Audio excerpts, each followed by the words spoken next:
Hello बच्चों, जय हिंद। तो ये है लेक्चर नंबर 4 ऑफ डिटर्मिनेंट्स। इसमें हम बहुत कुछ देखने वाले हैं। छोटे छोटे टॉपिक्स हैं यहाँ पे। जैसे अभी आपके सामने symmetric and skew symmetric determinants दिख रहा है। आगे चल के एडिशन देखने वाले हैं। ठीक है, एडिशन हो जाएगा तो सब्सट्रैक्शन हो जाएगा, मल्टीप्लिकेशन देखेंगे, इंटीग्रेशन देखेंगे, डिफरेंशिएशन देखेंगे और फिर कुछ एग्जाम्पल्स करेंगे। ठीक है ना। देन उसके बाद फिर हम एप्लीकेशन ऑफ डिटर्मिनेंट्स वगैरह देखेंगे, जो शायद इस लेक्चर में कवर हो पाता है तो ठीक है, नहीं तो नेक्स्ट लेक्चर में कवर होगा। तो फिलहाल सबसे पहले मैं देखता हूँ सिमेट्रिक डिटर्मिनेंट्स। ठीक है, इससे पहले 3 लेक्चर हो चुके हैं, काफी अच्छे से आपको देखना जरूरी है। सिमेट्रिक डिटर्मिनेंट का कंडीशन आपको यहाँ पे लिखा हुआ है, ध्यान से देखिए। ए आई जे इक्वल टू ए जे आई, मतलब यदि मैं एक आपको यहाँ पे एग्जाम्पल लिखूं और एक जनरल एग्जाम्पल लिखूं, तो अभी अपन को कोई भी डिटर्मिनेंट यदि मैं 3/3 का लिखता हूं तो कैसे लिखते हैं? A11, A12, A13, ये मैं एक जनरल लिख रहा हूं। A21, A22, A23 and A31, A32 and A33। तो क्या बोल रहा है? यदि आप यहाँ पे बात करें, यहाँ पे 3 into 3 का ये डिटर्मिनेंट है, तो आई की वैल्यू मैक्सिमम 3 तक जा सकती है। ठीक है ना। आई रो बताता है ना, 3 रो है और 3 कॉलम है। तो बोला ए आई जे ए जे आई के बराबर होना चाहिए, मतलब A12, मतलब यदि मैं यहाँ पे i की वैल्यू 1 और 2 लिखूं तो ये A21 के बराबर होना चाहिए।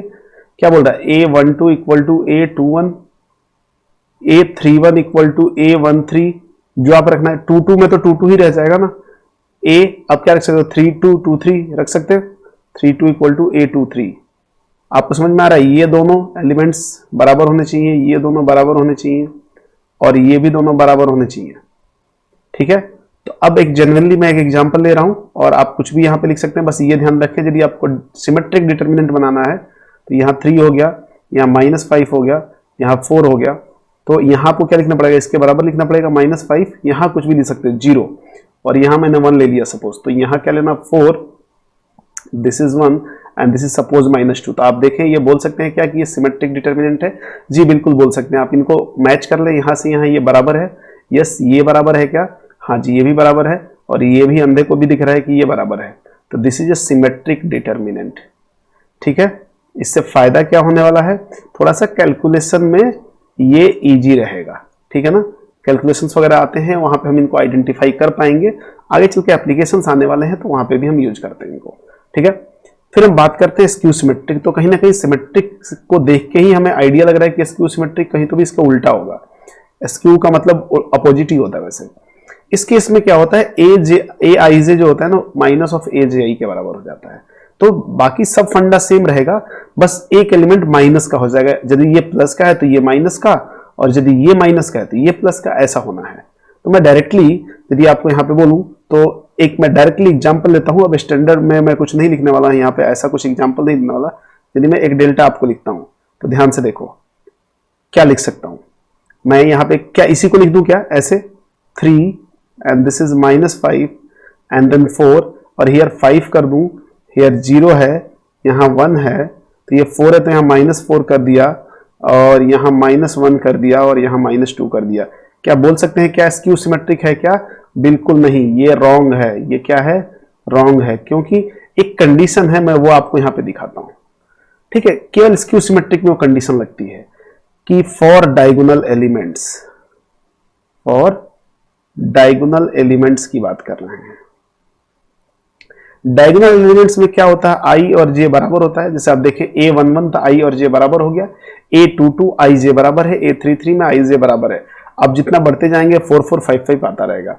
यदि मैं इसको यहाँ पे अप्लाई करूं इसके कंडीशन में, तो दिस इंप्लाई, हम स्क्यू सिमेट्रिक डिटर्मिनेंट की बात कर रहे हैं, i और j को दोनों बराबर कर दो। तो सपोज मैं a i i कर दूं equal to minus of a i i।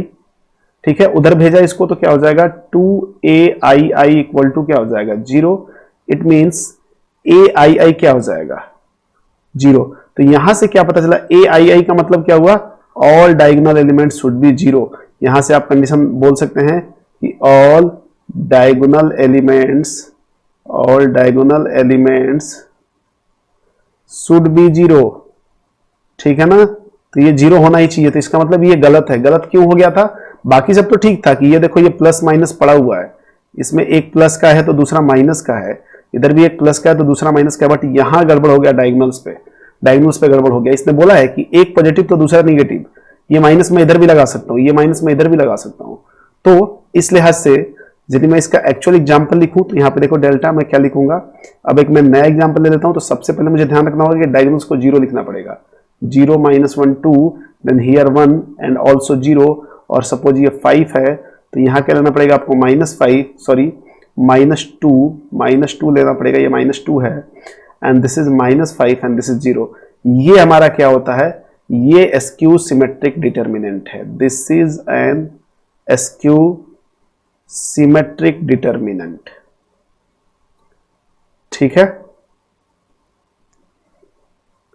और आप एग्जांपल ले सकते हो 2/2 का मैं ले लूं, 2/2 का ले लेता हूं तो वहां पे 0 रख दिया, यहाँ 4 रख दिया तो यहाँ -4 और ये 0, ये भी एस्क्यू सिमेट्रिक है। एक और डेल्टा ले लो, यदि मैं आपको एक और ले लूं तो यहाँ 0 रख लिया, -2 रख लिया, -3 रख लिया तो यहाँ पे 2 आ जाएगा, यहाँ पे 0 आ जाएगा, यहाँ पे 4 रख लिया तो यहाँ पे 3 आ जाएगा और यहाँ -4 और 0। चेक करो कि aij माइनस ऑफ aj के बराबर है कि नहीं है, तो ठीक है। बट एक और खास बात ध्यान देने की है कि यदि मैं इस डिटर्मिनेंट की वैल्यू फाइंड आउट करूं, इस डिटर्मिनेंट की वैल्यू फाइंड आउट करता हूं, ठीक है, तो फाइंड आउट करते हैं यहीं पे। सबसे पहले 0 बाहर लिया, 0 इंटू एनीथिंग 0, फिर माइनस ऑटोमेटिक आएगा और -1 बाहर आएगा, तो यहाँ पे -1 लिया तो ये रो सॉरी ये कॉलम और ये रो एलिमिनेट हो गया, तो 1 इंटू 0 0 माइनस, देखो 1 इंटू 0 0 माइनस ऑफ -10 तो प्लस का 10 हो गया, 0 + 10 हो गया, देन प्लस का 2 बाहर आया और ये कॉलम और ये रो एलिमिनेट हो गया, तो ये क्या हो जाएगा -5 -0 -5 -0, तो ये कितना हो जाएगा, ये तो 0 हो गया। This is +1 into 10, this is 10 and this is -10, तो value will be 0।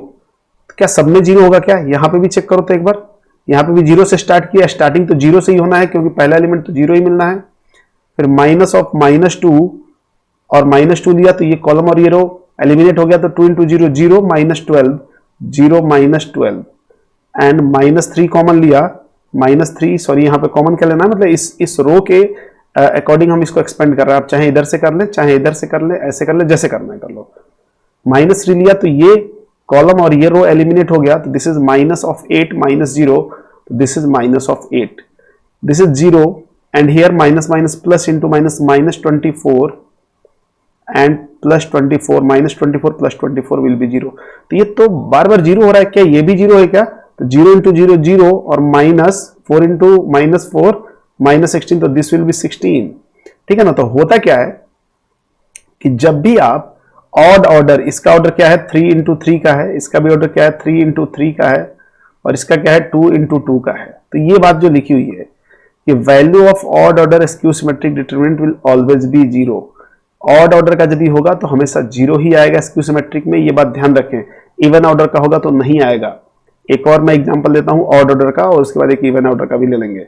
Suppose this is 0 -5 and 0 again, this is 5, ये भी 0 और -1 ले लिया, ये तो 0 ही रहेगा क्योंकि 0 + 0 माइनस का कोई फर्क नहीं पड़ता। This is 1 and this is 0।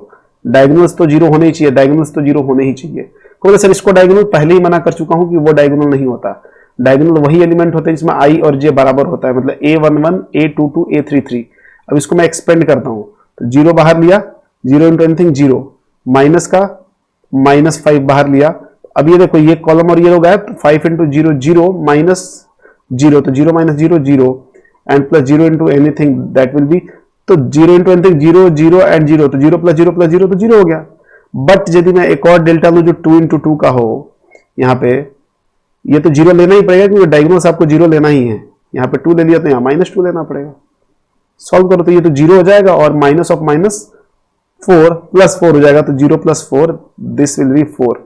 तो आप देख रहे हैं, इसको आप ध्यान में रखेंगे, ये डायरेक्टली आप इंप्लीमेंट कर सकते हो। कभी भी odd order skew symmetric determinant दिखेगा तो आप सीधा सीधा उसको 0 लिख देंगे, जरूरत ही नहीं है किसी और कंसेप्ट की, ठीक है।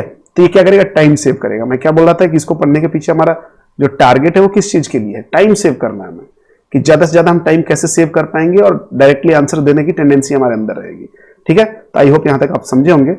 अब कुछ इंपॉर्टेंट डिटर्मिनेंट्स है जो फ्रीक्वेंटली आते रहते हैं, ठीक है। तो मैं इसको पूरा ऐसे टाइप करके रखा हूं, मेरा ही किया हुआ है, ऐसा कुछ कहीं से मैंने कॉपी पेस्ट नहीं किया है। तो इसमें से 2-3 तो आपको यहां पे ही मतलब करा दिए गए हैं। जैसे ये देखो 5th देखो, ये तो जनरल 2 डिग्री इक्वेशन होता है, ठीक है ना। पेयर ऑफ स्ट्रेट लाइन में यहाँ पे कुछ छूट रहा है क्या, छूट रहा है, ABC plus 2FGH minus AF square minus BG square minus CH square, सही तो है, बस इतना ही होता है, ठीक है ना। तो ये हो गया जनरल 2 डिग्री इक्वेशन, देखो सारे टर्म्स 2 डिग्री वाले हैं, तो ये वहां पे होता है। और बाकी ये सब ये आपको करा दिया गया है, लगभग ये भी आप कर सकते हैं। बाकी कुछ प्रैक्टिस करें, और प्रैक्टिस ना करें, ये मतलब फ्रीक्वेंटली आता रहता है, फ्रीक्वेंटली आता रहता है। तो यदि मुझे ये याद रहेगा इनके एक्सपेंशन डायरेक्टली, तो मैं डायरेक्टली पुट करूंगा। तो ये 5 की तो बात है, 5 में से 2 तो आपको बहुत इजी वे में डील कर सकते हो, बाकी इनकी प्रैक्टिस आप खुद घर पे करेंगे। और इसको यदि आपको डाउट आता है कमेंट बॉक्स में कमेंट करो, नहीं तो आराम से मतलब प्रॉपर्टीज लगा के और एक्सपेंशन कर दो, हो जाएगा आसानी से। कैसे भी कर सकते हो, ये आपकी जिम्मेदारी है कि आप इसको कैसे करना चाहते हैं, ठीक है ना। तो आई होप आप इसको कर पाएंगे, और ये 5 याद रहना चाहिए। मतलब ऐसे तो बहुत सारे डिटर्मिनेंट्स है जो आते रहते हैं, बट इन 5 का जो आने की टेंडेंसी बहुत ज्यादा है, बहुत फ्रीक्वेंटली आता है। तो आई होप आप बात को समझ रहे होंगे और इनको आप प्रैक्टिस में लाएंगे। वैसे भी क्वेश्चंस में आते रहेंगे तो हम प्रैक्टिस में लेते रहेंगे, बट एक बार आप प्रैक्टिस खुद से करोगे तो ये याद हो जाएगा, ठीक है जी। तो ये हो गया हमारा, फिर आगे चलते हैं। अब हम देखते हैं समेशन ऑफ डिटर्मिनेंट। ये काफी अच्छा है, काफी अच्छा इसलिए है कि कंफ्यूजन थोड़ा यहाँ पे होता है। तो देखते हैं कैसे होता है, ये है वो, ध्यान से देखें आप, ठीक है ना। कहीं ना कहीं कंफ्यूजन समेशन को लेके हो सकता है आपको, ये आप ध्यान दें। हम मान लिए कि इसको मैं डेल्टा 1 बोल देता हूं, this first determinant will be delta 1 and second will be delta 2। मुझे क्या निकालना है, डेल्टा 1 प्लस डेल्टा 2। तो क्या क्या हमें रिक्वायरमेंट होगी समेशन के लिए, ध्यान से देखें। कॉलम 1 इसका भी और इसका भी कॉलम 1 सेम है कि नहीं। कॉलम 2 भी सेम है, ठीक है। वैसे पहले भी थोड़ा सा आ चुका है, बट अभी डिटेल में देख लें। यदि 2 कॉलम या 2 रो दोनों डिटर्मिनेंट के सेम रहे, तो तीसरा कॉलम जो रिमेनिंग कॉलम या रिमेनिंग रो है वो ऐड हो जाएगा। बात समझना। तो इन दोनों कॉलम्स को मैं एज इट इज लिख दिया, एज इट इज लिख दिया, और इनको मैं ऐड कर दिया। दिस इज कॉरस्पॉन्डिंग एलिमेंट्स को ऐड करेंगे, मतलब ए में डी को ऐड करेंगे, बी में ई को ऐड करेंगे और सी में एफ को करेंगे। यही होता है हमारा समेशन, ठीक है ना। एक और एग्जांपल ले लो आप समेशन में कि क्या कर रहे हैं हम। मान लिया कि सपोज हमारे पास डेल्टा 1 है, ऐसे है 3 2 1 माइनस 105 एंड 1 1 1। यदि ऐसा है, और सपोज डेल्टा 2 भी हमारे पास कुछ तो भी ऐसे ही है, 3 2 1 087 एंड 1 1 1। तो क्या दोनों ऐड हो सकते हैं क्या।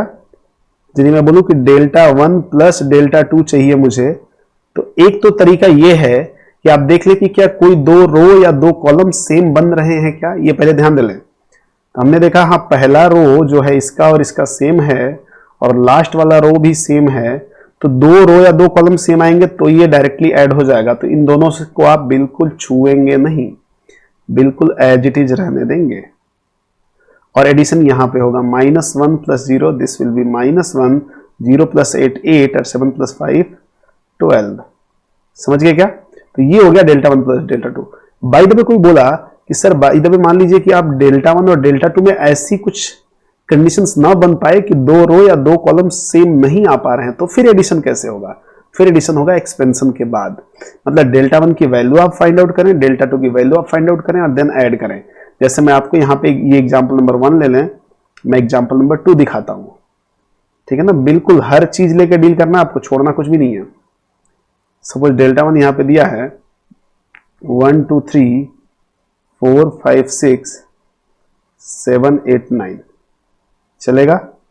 एंड डेल्टा 2 भी क्या दिया हमारे पास 1 2 3 4 5 6 एंड 7 8 9। थोड़ा मैं चालाकी कर रहा हूं यहाँ पे, आपको यदि दिख रहा होगा तो दिख रहा है, नहीं दिख रहा होगा तो मतलब आपकी थोड़ी यादाश्त कमजोर है। डेल्टा 1 प्लस डेल्टा 2 चाहिए मुझे, ये तो मैं डायरेक्टली आंसर दे सकता हूं। फिर हमने देखा कोई 2 रो या 2 कॉलम सेम है क्या, 1 तो बराबर दिखा लेकिन उसके आगे 2 के जगह 4 हो गया। इधर देख रहा हूं तो मुझे कहीं दूर दूर तक कुछ बराबर नहीं दिख रहा है, तो मैं क्या करूंगा सॉल्यूशन में, सबसे पहले डेल्टा 1 को इवेल्युएट करूंगा। डेल्टा 1 हमारे पास क्या दिया हुआ है 1 2 3 4 5 6 7 8 9। में इसको बोला था कि आप याद रखेंगे, इसका आंसर क्या हो जाता है 0। एंड डेल्टा 2, डेल्टा 2 क्या होगा जी, लिखा हुआ वहां पे 1 2 3 4 5 6 एंड 7 8 9। ये सेम ही चीज है, देखो रो को कॉलम से इंटरचेंज कर दिया है, बट डिटर्मिनेंट की वैल्यू चेंज थोड़ी होती है, वो तो प्रॉपर्टी है। कि किसी रो और कॉलम को चेंज कर दो, मतलब रो को कॉलम बना दो तो डिटरमिनेंट की वैल्यू सेम रहती है। अब मैं डेल्टा 1 प्लस डेल्टा 2 करूंगा, डेल्टा 1 की वैल्यू 0, डेल्टा 2 की वैल्यू 0, तो 0 प्लस 0 दैट विल बी 0। तो ये हो गया हमारा आंसर इस केस में। तो आप दोनों केस को समझ रहे होंगे कि दोनों में फर्क क्या है। अब हम एक और आपको दिखाते हैं यहाँ पे, देखें ध्यान से, एक और नोट आप देखो। मान लो हमारे पास कोई तो भी डिटर्मिनेंट ऐसा दिया हुआ है, alpha plus beta, beta plus gamma and A plus B and here C plus D. तो क्या मैं इसको ऐसे लिख सकता हूं, alpha beta A C plus beta gamma B and D? बिल्कुल नहीं लिख सकते हैं, ये ध्यान रखें। मतलब ये नहीं कि सारे रो और सारे कॉलम को ब्रेक कर दो। कैसे लिख सकते हैं, दिस इज इक्वल टू, आप किसी एक रो या एक कॉलम को ब्रेक कर सकते हैं। सपोज मैं इस रो को एज इट इज रहने देता हूं, तो मैं इसको एज इट इज रहने दूंगा, alpha plus beta, beta plus gamma, और इसको मैं ब्रेक कर दूंगा A C and then plus this is alpha plus beta, beta plus gamma and here B and D. ये ऐसा हो सकता है ज्यादा से ज्यादा, इससे ज्यादा कुछ भी नहीं हो सकता। आप चाहें तो पहले कॉलम के को ही ब्रेक कर ले तो दूसरा कॉलम एज इट इज रहेगा। अब चाहे तो आप इन दोनों को ब्रेक कर सकते हैं। कैसे दोनों को ब्रेक कर सकते हैं, मैं छोटा छोटा यहां पे करके दिखा देता हूं। कैसे होगा, यहां पे होगा अल्फा बीटा ए बी, अब मैं देखो कॉलम 1 के रिस्पेक्ट में कर रहा हूं, प्लस बीटा गामा, और ये तो एज इट इज रह जाएगा ए बी, देन प्लस फिर ये भी ब्रेक हो जाएगा अल्फा बीटा बी डी, समझ रहे हैं, and then plus beta gamma B D, ऐसे ब्रेक हो जाएगा और आप इवेल्युएट कर सकते हैं। अब तो ये देखो आप कि यहां पे ये 4 डिटर्मिनेंट में ब्रेक हो रहा है। यदि इसको मैं डायरेक्टली आपको इंडिकेट करूं तो देयर आर 4 डिटर्मिनेंट्स। तो ये गलती ना करें कि आप कॉरस्पॉन्डिंग एलिमेंट्स को स्प्लिट कर दें। अच्छा, यदि हमने बोला कि ये इसके बराबर नहीं है, मतलब इधर से आप ये नहीं कि यूनिडायरेक्शनल देखें, तो इसको भी ऐसे नहीं लिख सकते उल्टा करके, ठीक है। दो सेम रहे तब इन दोनों को ऐड करेंगे। कोई भी दो रो या दो, मतलब एक कॉलम या एक रो, जैसे भी एक ही बचना चाहिए, इसको हम ऐड करेंगे। तो यही होता है समेशन ऑफ डिटर्मिनेंट, और यही लोगों को कंफ्यूजन रहता है। अक्सर लोग क्या करते हैं, ऐसे ऐड कर लेते हैं, ठीक है ना। ऐसे मान लो कोई भी एग्जांपल दिया आपको, थोड़ा सा दिखा देता हूं मैं यहाँ पे। अभी ये क्वेश्चन भी है कि मान लो कोई भी छोटा सा एग्जांपल आपको ले लेते हैं। सपोज डेल्टा इक्वल टू ऐसे दिया है 1 2 3 4, इसको डेल्टा 1 ले लिया एंड डेल्टा 2 ले लिया हमने, 0 1 -1 3। अब पूछा कि डेल्टा 1 प्लस डेल्टा 2 बताओ, तो फटाफट जोड़ना शुरू कर दिया। 1 प्लस 0 1, 3 -1 2, 2 प्लस 1 3 और 4 प्लस 3 7 ऐड करके और इवेल्युएट कर दिया। और इवेल्युएट करोगे तो 7 - 6 दैट विल बी 1। अरे हो सकता है 1 आ जाए इत्तेफाक से, बट ये मेथड जो है वो गलत है, ठीक है। तो इस बात का खासा आपको ध्यान रखना है कि हम डायरेक्टली ऐड नहीं कर सकते, कुछ तो भी इसकी प्रॉपर्टी है, इसको हमें फॉलो करना पड़ेगा। अब क्या करते हैं, अब ये हमारे पास एक एग्जांपल है, इस एग्जांपल को समझने की कोशिश करते हैं। ये भी समेशन का ही है। बोला है कि हमारे पास डेल्टा आर का मतलब ये जो डिटर्मिनेंट है वो आर पे डिपेंड कर रहा है, मतलब इसमें आर वेरिएबल है। देखो आर की अलग अलग वैल्यू रखो, डिटर्मिनेंट अलग अलग बनता रहेगा। तो बोला है कि find summation of R equal to 1 to 10 delta of R. यदि मैं इसकी बात करूं, summation of R equal to 1 to 10 delta of R, ये क्या बोल रहा है, आर की वैल्यू सबसे पहले 1 जाएगी इसके अंदर, तो this will be delta 1, default एक प्लस देगा, then delta 2, then again plus, then delta 3 and up to delta 10 तक जाना है हमें। यही तो बोला ऐसे ऐड करना है। अच्छा, अब डेल्टा 1 का मतलब तो आपको समझ में आ रहा होगा। यदि मैं डेल्टा 1 यहां पे लिखूं तो डेल्टा 1 का मतलब आर की जगह क्या रखना है, 1 रखना है। तो जहां जहां आर है वहां 1 रख दो। तो this is 1 1 and 1 and 3 -1 and 1 and this is 5 2 and 0 plus delta 2 करेंगे तो आर की जगह 2 रखना पड़ेगा हमें। This is 2 2 and 4 and this is 3 -1 and 1 and this is 5 2 and 0। Again मुझे डेल्टा 3 लिखना हो तो ये हो जाएगा 3 3 एंड 9, 3 -1 1 एंड 5 2 एंड 0। ऐसे करते करते कहां तक जाना है हमें, डेल्टा 10 तक जाना है। डेल्टा 10 तक जाना है मतलब यहाँ पे आर की वैल्यू 10 रखना है, तो 10 10 हियर 100, थोड़ा सा देखेंगे यहाँ पे अंदर जा रहा है इधर, और ये हो जाएगा 3 -1 1 एंड 5 2 0। अब देखो एडिशन आराम से कर सकते हैं, नीचे वाले दोनों जो रोज हैं सारे डिटर्मिनेंट के सेम हैं, इसका मतलब ऊपर वालों को ऐड कर दूं तो मैं इसको डायरेक्टली ऐसे लिख सकता हूं, क्या यहाँ पे 1 + 2 + 3 + 4 अप टू +10 तक जाएगा, ये भी तो ऐसा ही होगा 1 + 2 + 3 + 4 + up to 10, and this is 1 + 4 + 9 1 + 4 + 9 plus up to 100 तक होगा यहाँ पे, और ये दोनों एज इट इज रह जाएगा। This is 3 -1 and 1 and this is 5 and 2 and 0। ठीक है, अब आप आसानी से सॉल्व कर सकते हैं, ये है 55, ये भी है 55, और ये एक जीपी है, आसानी से सॉल्व कर सकते हैं, आप सॉल्व आप कर सकते हैं इसको। ठीक है, तो एक ये मेथड है, इसका मेथड नंबर 1 आप बोल सकते हो इसको। अब क्या बोल रहा है कि मेथड नंबर 2 आप ध्यान से देखो, ये नोट में मैंने लिखा है यहाँ पे, if variable term are present in any one row और column then we can take sigma directly inside the determinant. बोला यदि केवल एक रो या एक कॉलम में आपको वेरिएबल टर्म दिया हुआ, देखो एक रो में ही तो दिया है ये पूरा, और एक कॉलम में दिया हो तो इस सिग्मा को डायरेक्ट अंदर लेके जा सकते हो। मतलब मेथड नंबर 2 क्या बोल रहा है, कोई बोला कि सर नहीं दिया हो तो अभी बताता हूं, आप देखते रहो पहले। तो यदि मुझे summation of r = 1 to 10 delta of r करना है तो मैं क्या करूंगा, इसको समेशन को अंदर ही लेके चला जाना है जहां जहां r है। तो summation of r = 1 to 10, this is r, then again summation of r = 1 to 10 then r, and this is summation of r = 1 to 10 and this is r square। बाकी एज इट इज रह जाएगा 3 -1 and 1 and 5 2 and 0। बस ये ध्यान रहे कि variable terms केवल और केवल एक रो या एक कॉलम में होनी चाहिए।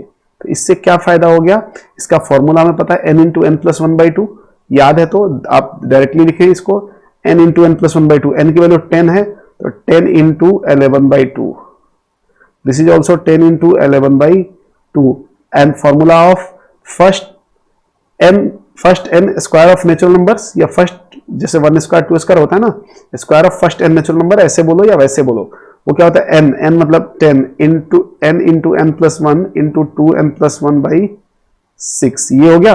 और ये तो एज इट इज रह जाएगा 3 -1 1 एंड 5 2 एंड 0। ठीक है, ये एज इट इज रह जाएगा। तो अब इसको इवेल्युएट कर सकते हैं आप आराम से इवेल्युएट कर सकते हैं। ये क्या हो जाएगा 55, दिस इज ऑल्सो 55, इसको काट लिया 3 से 2 टाइम्स में, 3 से 7 टाइम्स में, एंड दिस इज 2 से 5 टाइम्स में, 35 × 11 385, ये हो गया 385। बाकी तो एज इट इज जाएगा 3 -1 1 एंड 5 2 एंड 0। ये हो गया हमारा इसका समेशन। ठीक है ना, ये हो गया हमारा क्या हो गया, summation of r = 1 to 10 delta of r, ये हो गया जी, ये हमारा आंसर हो गया। तो ये थोड़ा इजी है ना, देखो डायरेक्टली। अब कोई बोला कि सर अभी तो ये तो नोट हमने मान लिया कि ऐसा हो रहा है, क्यों हो रहा है आप इसको देख सकते हो, ये और ये चीज सेम लिखी हुई है, ये और ये चीज सेम लिखी हुई है, मैं इसको देखते हुए ही आपको समझा रहा हूं। ठीक है ना, यदि आप इसमें r की वैल्यू 1 रखो तो 1 स्क्वायर मिलेगा, देन +2 रखोगे तो 4 मिलेगा, 3 रखोगे तो 9 मिलेगा, वही मिल रहा है आपको, है कि नहीं। अब किसी ने बोला कि सर बाय द वे मान लो स्केटर्ड फॉर्म में दिया हो कहीं तो भी r, देख लेते हैं एग्जांपल ही ले लेते हैं। जैसे देखो यहाँ पे, अब तो उसको सॉल्व हमने वहां पे कर लिया, तो हमारा जो वहां से वैल्यू आया था, मैं एक बार यहाँ पे आपको लिख देता हूँ, r = 1 to 10 delta of r will be, value जो आया है वो आप यहाँ पे थोड़ा फ्रेश लिख लें, 55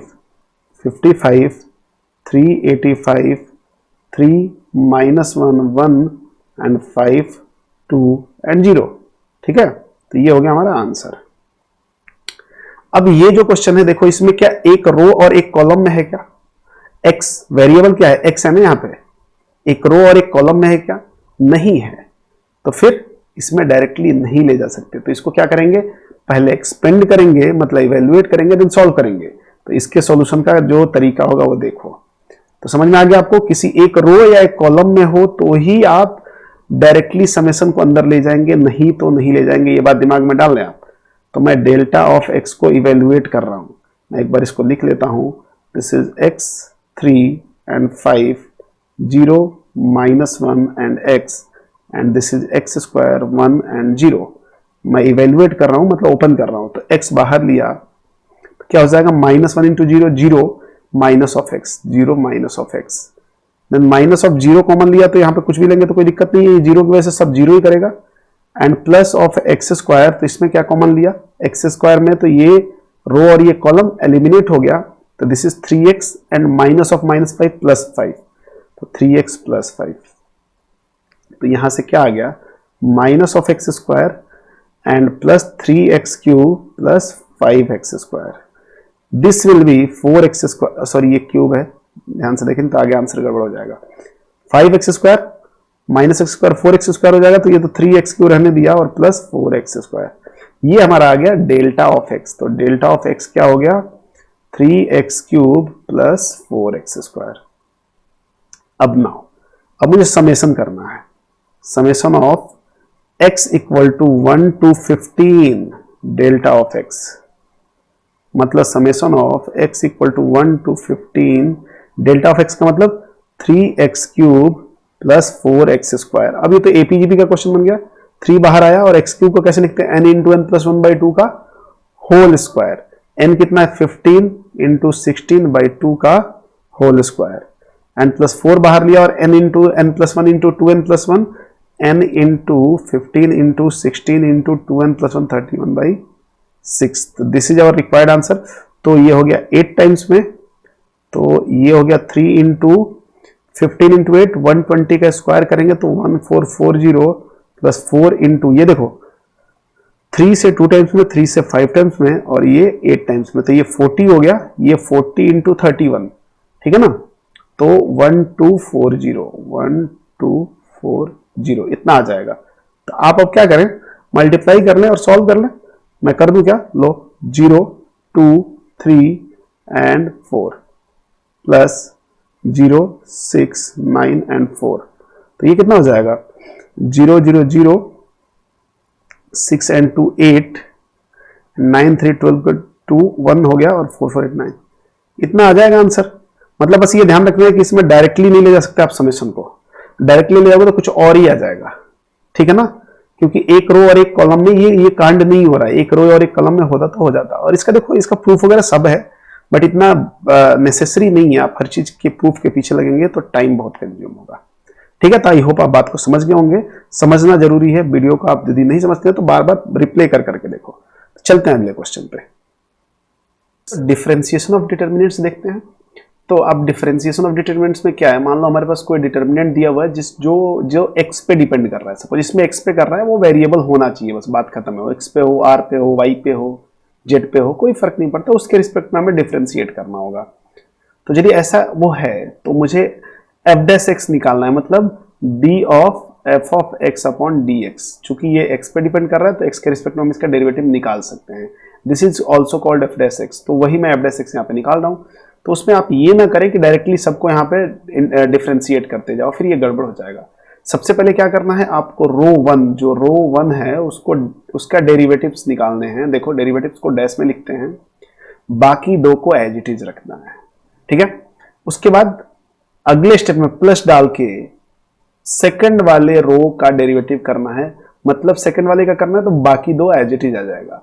and similar for this determinant, यहां पे हमने थर्ड वाले रो का डेरिवेटिव किया है, बाकी दो एज इट इज, मतलब एक रो का डेरिवेटिव करना है और बाकी को दो को एज इट इज करना है, और ये तब तक करना है जब तक तीनों रो खत्म ना हो जाए।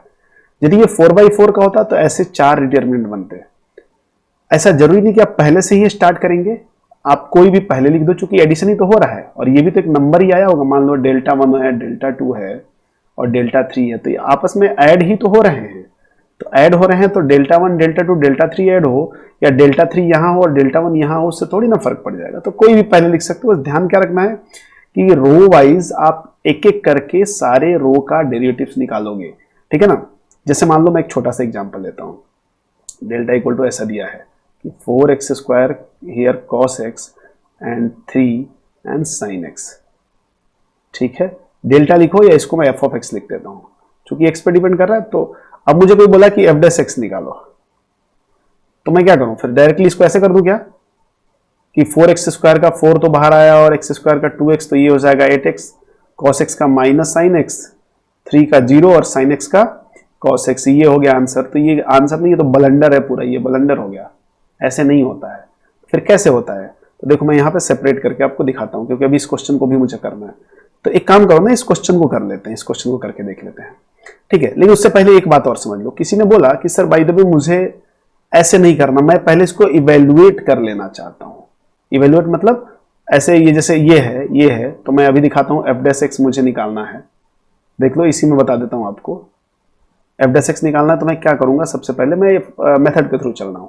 तो सबसे पहले वाले का हमने डिटर्मिनेंट निकाला, तो एक्स स्क्वायर का क्या हो जाएगा 2x, 3 का 0 एंड दिस इज ऑल्सो 0। अब बाकी as it is 5x and minus 2 and 0, 8 and X Q. ठीक है, पहले रो का हो गया, प्लस अब पहला रो एज इट इज रह जाएगा। ठीक है, ये ध्यान रखें आप, पहला रो एज इट इज रहने का मतलब एक्स स्क्वायर 3 एंड 0 और ये 5 का 0, एक्स का डेरिवेटिव 1 और माइनस 2 का भी डेरिवेटिव 0। यहां तो ये एज इट इज हो जाएगा 0, 8 एंड एक्स क्यू। ठीक है, जो हमने कंसेप्ट बताया उसी को डील कर रहे हैं। एंड अगेन प्लस, अब ये तो एज इट इज रहा एक्स स्क्वायर है, sorry x square 3 and 0, 5x and minus 2 and this is 0 और 8 का भी डेरिवेटिव 0 और एक्स क्यू का 3x स्क्वायर। ठीक है, ये हो गया। अब आप इवेल्युएट कर करके इनको ऐड कर लो। चूंकि ऐड करने का क्या तरीका होता है कि 2 रो या 2 कॉलम सेम आने चाहिए। यहां ये तो सेम दिख रहा है, बाकी कुछ सेम दिख रहा है क्या, बाकी तो नहीं दिख रहा ना, तो नहीं कर सकते। तो इवेल्युएट करना शुरू करो। तो पहले वाले को ओपन किया तो 2x, तो x की पावर 4 प्लस 16, x की पावर 4 प्लस 16। ठीक है, बाकी 0 0 के साथ ओपन होगा तो कोई मतलब ही नहीं है। यहां एक्स स्क्वायर के साथ ओपन हुआ तो this is x Q minus 0, तो x Q minus 0 x Q and minus 3 into ये कॉलम और रो एलिमिनेट हो गया 0 इंटू एक्स क्यू 0 माइनस 0, तो this is also 0 plus x square बाहर आया तो ये क्या हो जाएगा 3x cube minus 0 and minus 3 बाहर आया तो ये क्या हो जाएगा 15x square minus 0, 15x square minus 0। और अब प्लस 0 करने का कोई वैसे भी मतलब नहीं है, तो यहां से आंसर आप क्या लिख सकते हैं, देखो ध्यान से, 2x की power 5 plus 32x plus x की पावर 5, ये 0 हो गया, प्लस 3x की power 5 and minus 45x square. तो आंसर पहले x की पावर 5 में लिख दे तो 3 प्लस 2 और प्लस 1, 6x की power 5 minus 45x square and plus का 32x। This is our required answer. अब देखो ऑब्जेक्शन कहां पे है। किसी ने बोला इसी को कि सर मैं डायरेक्ट इवेल्युएट करके यदि करने की कोशिश करूं, डायरेक्ट इवेल्युएट कर दूं तो क्या फर्क पड़ जाएगा, कोई फर्क नहीं पड़ेगा ना। आप डायरेक्ट इवेल्युएट कर लो ना यहां से। तो मान लो डेल्टा जो है उसको इवेल्युएट किया तो क्या हो जाएगा, एक्स स्क्वायर बाहर आया और ये क्या हो जाएगा एक्स की पावर 4 प्लस 16, एक्स की पावर 4 प्लस 16 माइनस 3 बाहर आया, चूंकि माइनस आएगा एक डिफॉल्ट और 3 आया, तो यहां पे ध्यान दें 5x Q minus 0, 5x Q minus 0, तो ये एज इट इज होगा, प्लस तो 0 है, तो जो हमारा डेल्टा और एफ ऑफ एक्स है वो क्या हो जाएगा x की पावर 6 प्लस 16x स्क्वायर और माइनस का 15x क्यू। अब मुझे इसी का एफ डैश एक्स निकालना है, तो x की पावर 6 को क्या लिखोगे 6x की power 5 and plus 32x and minus 45x square. ठीक है, ये आ रहा है, ये भी आ गया, तो ये आंसर सेम है। तो जिसको जैसे अच्छा लगे, जिसको जैसे अच्छा लगे वैसे कर सकता है। किसी को ये वाला इजी लगेगा, किसी को ये वाला इजी लगेगा, तो कोई फर्क नहीं पड़ता ना, आपको जो अच्छा लग रहा है वैसे करो आप। बट मैटर ये कि करना है, आपको करना है, नहीं करेंगे तो गड़बड़ हो जाएगा ये। ठीक है ना, अभी आपको फिलहाल ये लग रहा होगा, थोड़ी देर बाद आपको समझ में आ जाएगा कि यार गेम ऐसा कुछ है नहीं, कुछ भी हो सकता है। ठीक है ना, तो आगे चलते हैं अब इसमें। तो अब ऐसे ही अब इंटीग्रेशन ऑफ डिटरमिनेंट का देखते हैं। अच्छा मैं एक बात बता दूं आपको कि डेरिवेटिव में बिल्कुल समेशन वाला कांड ना करें कि अंदर लेके चलेगा डेरिवेटिव को, जी नहीं, ठीक है, गड़बड़ हो सकता है वहां पे, इसलिए वो ना करें। मे बी करेक्ट हो जाए, मे बी करेक्ट हो जाए, तो मे बी वाला केस कभी कभी होता है ना, तो वो गड़बड़ हो जाएगा फिर। इंटीग्रेशन ऑफ डिटर्मिनेंट में क्या करें, बोला है कि use rule of summation as it is, जैसा समेशन में आपने यूज किया है रूल वैसा ही करो। मतलब यदि एक रो या एक कॉलम में वेरिएबल टर्म हो तो इंटीग्रेशन को अंदर लेके चले जाओ, यही तो लिखा हुआ है, देखो ना कि variable term are given in only one row और column then we can take integration directly inside.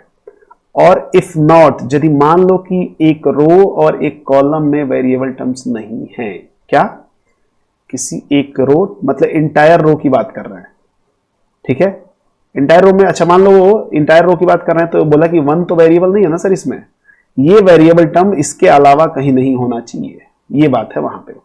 यदि एक रो में ही या एक कॉलम में ही सीमित है वेरिएबल टर्म, तब तो डायरेक्टली इंटीग्रेशन को अंदर लेके चले जाओ। यदि नहीं है, यदि नहीं है तो then first evaluate the determinant and then integrate, ठीक है। तो देखो क्या होगा इस केस में, इसमें तो डायरेक्टली लेके जा सकते हैं इस कंडीशन को लगाने के लिए, तो मैं हमें करना है integration of F x 0 to 1, solution देखो, ठीक है, क्या करना है इंटीग्रेशन ऑफ 0 to 1, तो मैं इसको ऐसे करता हूं 0 to 1 F of X equal to, determinant रहने दो और अंदर लेके जाता हूं यहाँ पे 0 to 1 cos of x dx, ठीक है, चूंकि ये तो अब x के रिस्पेक्ट में ही इंटीग्रेशन है इसका, 0 to 1 मैंने वैसे यहाँ पे लिख देना चाहिए dx sine of 2x dx and 0 to 1 1 of dx। अब क्या इसको भी दे, क्या नहीं, इधर नहीं देना, ये नहीं बांट दो सबको फ्री फोकट का, तो फिर गड़बड़ हो जाएगा, 3 5 एंड 9 एंड 0 -3 एंड हियर 2, तो इसको तो इवेल्युएट कर सकते हैं आसानी से। cos x का क्या होता है, sin x होता है, यार ध्यान रखें इंटीग्रेशन, बहुत लोग माइनस साइन एक्स बोलते हैं, तो 0 और 1 दे दिया इसको। sin 2x का माइनस का cos 2x by 2, माइनस का cos 2x by 2, here also 0 and 1 and 1 का हो जाएगा x और उसको देंगे 0, मैं डायरेक्टली भी लिख सकता था बट डायरेक्टली नहीं लिख रहा हूं, 3 5 एंड 9 एंड 0 -3 एंड 2, ठीक है।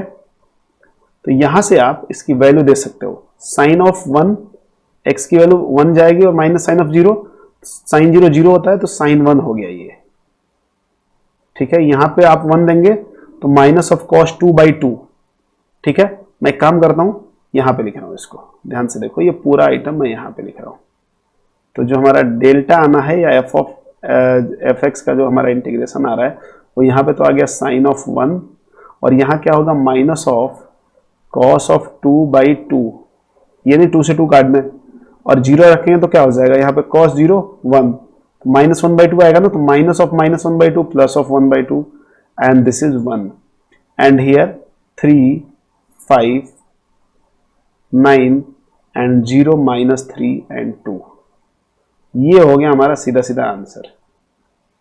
को बोले कि सर मैं इसको इवेल्युएट करके कर सकता हूं, जी बिल्कुल वेलकम है आपका, आप इवेल्युएट करके करें चाहे जैसे करें, मैटर करने से है यार। तो समझाने का जो पूरा मोटिव ये है कि आप कैसे करें से मतलब नहीं, करने से है, ठीक है। तो अब किसी के दिमाग में आया कि सर डिटर्मिनेंट में अंदर क्यों नहीं लेके जा सकते, एक बार ट्राई करके देखते हैं ना कि लेके जा सकते हैं कि नहीं। देखो ट्राई करना तो बहुत आसानी से कर सकते हैं अपन, कोई दिक्कत नहीं है, मैं यहाँ पे आपको ट्राई करके दिखाऊंगा, वो टेंशन नहीं लेना हमें, हम हर चीज डील करेंगे, ठीक है। तो सबसे पहले इसका सॉल्यूशन निकालते हैं, फिर हम उसको ट्राई करके देखेंगे।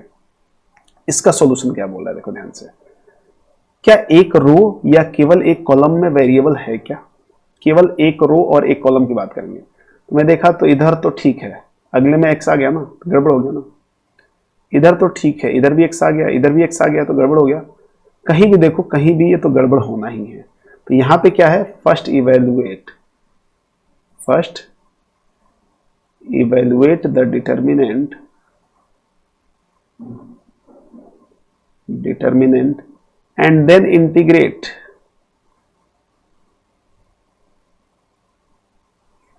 क्योंकि यहां पे डायरेक्टली हम नहीं ले जा सकते, समेशन का पूरा फंडा यहां पे भी अप्लाई हो जाता है। वैसे भी इंटीग्रेशन का मतलब समेशन ही होता है, थोड़ा सा आप मैथ के भाषा में बात करें तो, मैथ की लैंग्वेज में।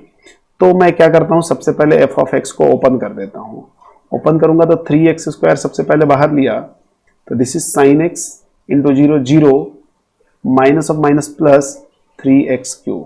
ठीक है, माइनस ऑफ -2 ले लिया, तो यहां पे क्या हो जाएगा 0 minus x³ of cos x, and plus 1 ले लिया, 1 ले लिया तो 0 इंटू -3 0 फिर। ठीक है, इन minus sine x cos x, 0 minus sine x cos x.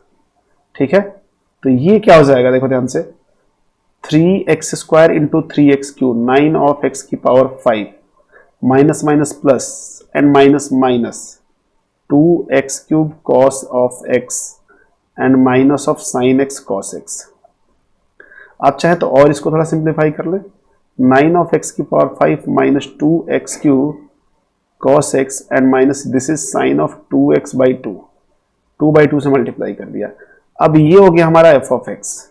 Now मुझे क्या चाहिए, 0 to 1, यहां भी आप देखें F of x D x छूटा हुआ है, तो F of x D x चाहिए मुझे। तो ये क्या हो जाएगा 0 to 1 9x की power 5 minus 2x³ cos x minus of sine 2x/2 of dx।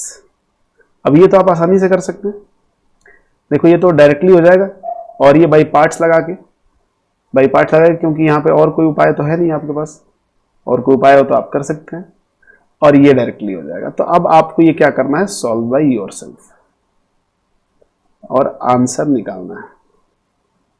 ठीक है, अब वो बात रह गई जो हमारा डाउट था कि सर हम क्या डेरिवेटिव का भी कुछ ऐसा कर सकते हैं क्या। तो अब इसमें था कि यदि मान लो हमारे पास कोई ऐसा डिटर्मिनेंट हो जहां पे एक रो या एक केवल कॉलम में हमारे पास वेरिएबल्स हो, तो एक बार रो में लेके देख लेते हैं। मान लो यहाँ पे x³ है, यहाँ cos x है, यहाँ sin x है, यहाँ पे 2 0 1 है, 5 3 6 है, मुझे f' चाहिए। ठीक है, मैं यहाँ पे कलर चेंज कर लेता हूं थोड़ा, तो क्या हो जाएगा, सबसे पहले तो आप क्या करोगे, इसको डेरिवेटिव करोगे तो 3x² cos x का minus sine x and sine x का cos x, और ये तो एज इट इज रह जाएगा 2 0 एंड 1 एंड 5 3 एंड 6।